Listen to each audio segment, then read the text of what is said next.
Alright, I know we all have one of these laying around, whether it's a bear, an anime waifu, or even literal shit you lay your head on while you go to sleep. But how did we as a society go from this to this? Hi, little guy. Did you and your friends have fun?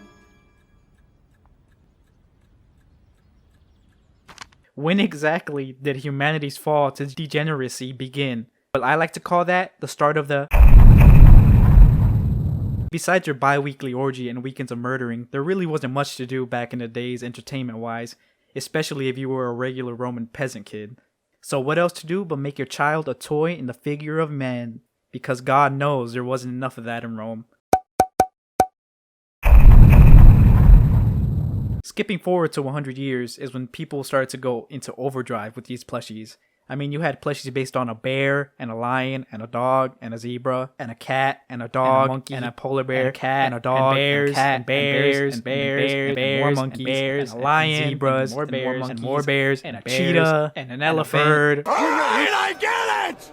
The most popular at the time being the teddy bear. No, not that one, but he did help popularize it into the one we have this day. Yeah, that's the one. It wasn't until the early 90s when plushies saw another evolution. Not towards children, cause who gives a fuck about kids? No, this time it was towards adults that had just as much hindsight as someone posting your MC while Shadman was still active. Beanie Babies were such a smash hit, people were willing to put their own life savings that they eventually lost when the Beanie Bubble burst. However, at its peak, some chads were smart enough to actually make money before this happened. Now normally, most companies go broke after depending on one item for revenue, but the company making Beanie Babies was actually big brain enough to drip other products along with Beanie Babies, which actually helped the company survive. After Beanie Babies died, everything went back to normal, and plushies went back to being a toy mostly for kids. That is until...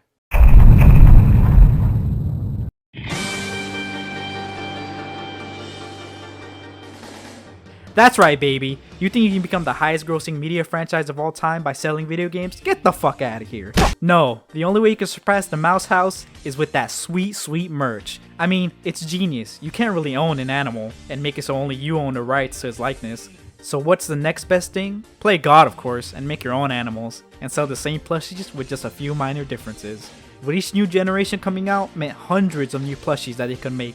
And with Pokemania devouring the entire world like a mukbanger eating their life away, Pokemon had popularized a formula that others began to notice. That brings us to the present, where plushies have become fucking crazy and seems to have taken over almost everything. You want literal piss and shit? You got it. A wife that'll never reject you? Say no more. A penis or vagina? Ha! Genitals. Who needs them? Fucking overrated if you ask me. And even, I don't know, literally any animal that has ever existed. We've even done the peak of human innovation and technology since the creation of the atom bomb, which is bringing literal fucking memes into physical reality.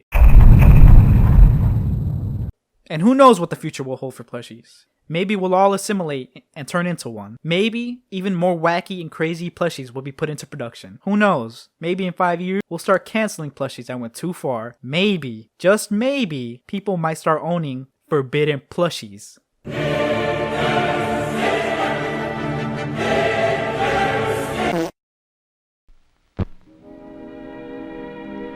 And now, folks, it's time to say goodnight. We sincerely appreciate your patronage and hope we've succeeded in bringing you an enjoyable evening of entertainment. Please drive home carefully and come back again soon. Good night.